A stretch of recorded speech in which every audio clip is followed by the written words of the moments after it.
Believe it or not, you might need to stop stretching your tight hip flexors. And here's why. For most people, when they experience discomfort or pain right here in the front of their hips or even up into their lower back, they attribute that to hip flexor tightness. And they think, oh, I just need to stretch that area more to feel better. However, in my experience as a physical therapist, weakness in the hip flexors contributes as much to pain and discomfort in this area as tightness. And the two treatments for those different causes looks completely different. If the actual cause is tightness, yes, stretching is the best thing for it. But what if it's weakness? We actually need to strengthen those muscles. And if you continue to spend time stretching a weak muscle, you're never going to see progress and you're never going to see improvement. But how do we know the difference? How do we know if it's a tight hip flexor I need to stretch or a weak hip flexor that I need to strengthen? Well, that's where I come in with this video. I'm going to show you a couple simple tests that you can do right at home to figure out if it's tightness or weakness that's contributing to your pain or discomfort in your hips and lower back. And then I want to share some of the best stretches and exercises to help you then overcome these problems and feel better fast. So what exactly are the hip flexors? Well, it's the muscles that are responsible for hip flexion, or bringing our leg up in this direction. There are 4 that we're primarily concerned about. You've got 2 that originate right here on the front of your hip, 1 that originates actually on the inside part of your hip, and then 1 more that originates right up here in your lower back. And it's because of that anatomical arrangement that tightness or weakness in these areas can contribute to not only hip pain, but lower back pain as well. So how do we tell if they're tight or if they're weak? These are the tests that I want you to do. We're going to talk about tightness first. What I want you to do is probably come to the edge of a kitchen table or a counter. Your bed might be a little too soft for this test. Just keep that in mind as I demonstrate it for you. You're going to sit right on the edge of that table, lay back on your back, and hug both knees into your chest. Now I want you to hold one knee solid or in this flexed position as you slowly extend the other one. And as you let that leg down with your other knee bent and pulled in tight to your chest, you're going to get to the bottom of your available hip flexor range of motion. So you'll see that I've got a slight angle that my leg, my femur right here, my thigh, is slightly elevated up off of the table. Now, if my hip flexors were totally loose, you would see that leg down even further because I have range of motion available up here in my hip flexor. However, if I pull this in, if I do this the right way, you can see that I've got a little bit of some tightness going on. That's not much. That's really not too bad. A couple of inches between your hamstring and the table that you're on is to be expected. And so what I would do is I would look at that side and then reset it again, bring it back up, and then do the same thing on the other side. We're looking for asymmetries. We're looking for equal balance between sides. And what you might notice is that one leg goes down a lot further than the other one would be an indication that there is an imbalance, that there might be some tightness in the leg that hovers a little tighter. And so that's one thing that I want you to look at. Again, 1, 2, 3 inches is normal. If it's more than that, that's a strong indicator that you probably have some hip flexor tightness going on. But what if that looks normal? If you want to check strength, if you want to assess whether or not it's weak, this is the test that I like for that. You're going to get a chair, come to the chair and put one foot up on it. Now, what we've done, I want your knee to be up at about hip level. So that hip bone right there, bring your knee up to about that height. And when we do that, we eliminate contribution from the quad and from the sartorius, those other muscles that might give us a false sense of strength if we do it in a different position.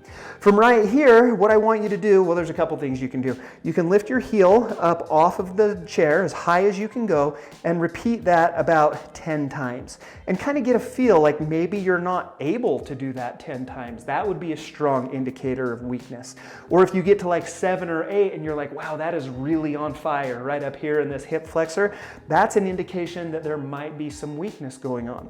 If you can do 10, again, I'm going to check the other side. I'm going to look for any imbalances that I might have going on, and we're going to do 10 repetitions just like that. Now, if you can get to those 10 reps, another thing that I like to do is you can check muscle endurance as well. Come into this position, raise that foot up off of the table, and then see how long you can hold that. Can you hold that for 30 seconds or 60 seconds? And how hard is it to do that? And then again, we're going to do it on the other side and see if you can do that for 30 to 60 seconds. Is there a big imbalance between those two? All of these are strong indicators that hip flexor weakness might be the contributing factor to the pain or discomfort that you have going on. So of course, I'm always curious. Leave me a comment down below. After doing these tests, were your hip flexors tight or were they weak? I like to kind of conduct research. I like to conduct surveys to see what the majority of people here on YouTube are experiencing. But that being said, if you find that your hip flexors are tight, the next thing I want to show you is a series of stretches to help with those. If your hip flexors were weak, the exercises will come after I demonstrate the stretches. There are 3 stretches that I like for tight hip flexors. I hope one of these works for you. The first one you've actually done already. This would be a Thomas hip flexor stretch, named after the researcher who thought it up. What you can do is come to the edge of a table or a counter. Again, to do this on your bed might be a little soft. If your bed is too soft, you're not going to get the same stretch out of this. Lay down on your back, both knees are bent, and it's just the exact same test that I just showed you. But what you should feel as you do this is a good stretch right here to the front of that hip flexor.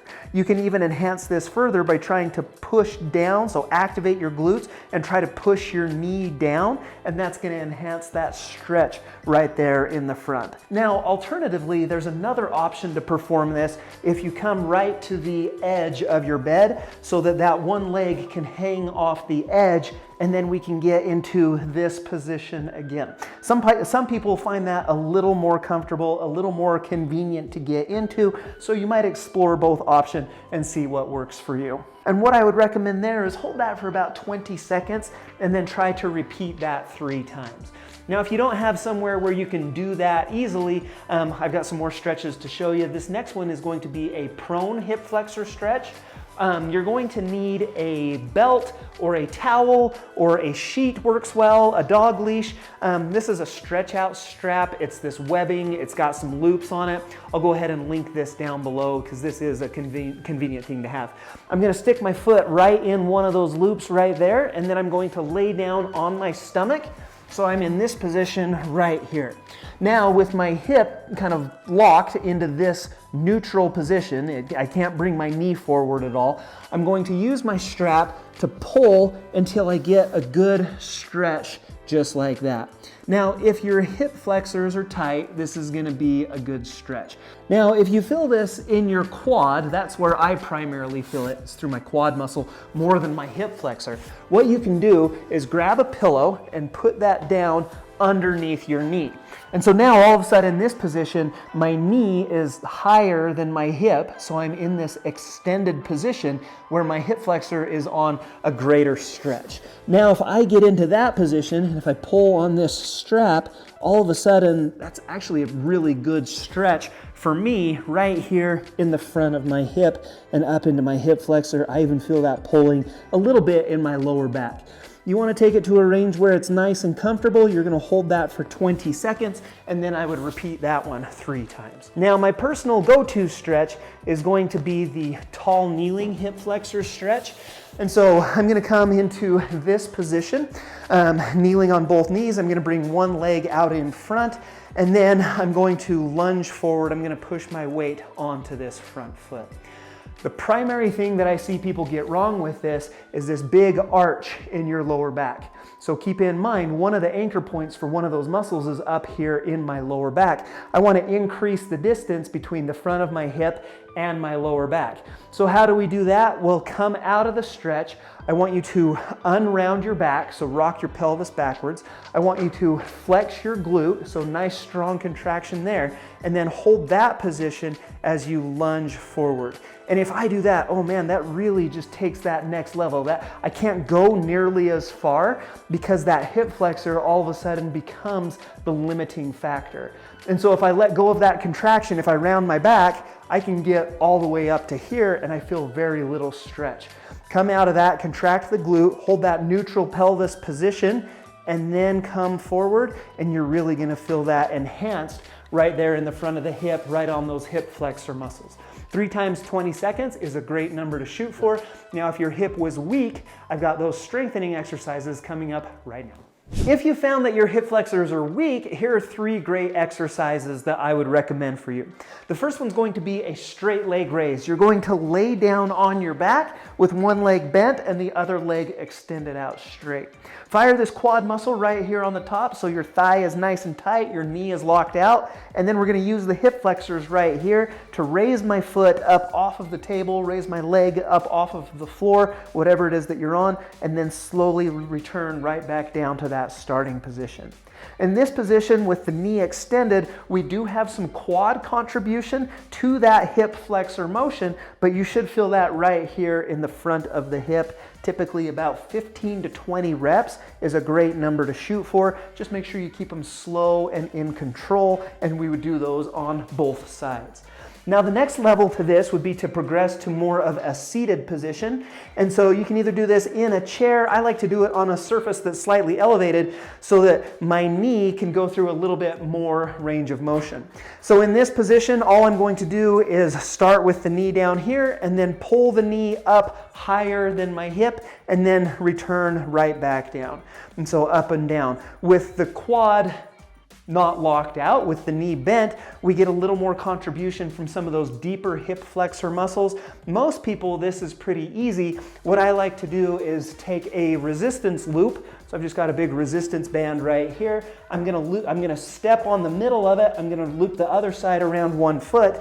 And now in this position, I can actually do this one against some resistance. So my knee is lower than my hip here. The objective is to pull that knee higher than the hip right here. And oh man, you're really gonna feel that one. That's definitely gonna light those hip flexors up. Ultimately, the goal is to progress to a standing, upright, and even functional position. The way that we can do that is with the chair hip flexor exercise. This is the test that I showed you at the beginning of the video. You're going to put one foot up on the chair. You're going to, so again, the knee is at the hip level. I'm going to then contract the hip flexor to bring that knee higher than my hip bone and then come right back down. So it's a much smaller motion, but we're really isolating those 2 little muscles, the iliacus and the psoas, or the iliopsoas muscle, are really going to work hard with this one. And about 15 to 20 reps is the recommendation. If that starts to get easy, we can bring that band back. Again, I'm gonna step on the middle of the band. I'm gonna put that around my foot, and then we can perform it with some resistance. And about 10 to 15 reps is usually what I'll try to shoot for if you use the resisted version. And of course, keep it balanced, keep it equal. We're gonna do that on both sides. Now, if your hips are tight and you want more help loosening up tight hips, check out this video right here. If you liked this video and want to see more from Tone and Tighten, hit the circle here to subscribe to my channel. Hope this helped you out, and I hope to see you again soon.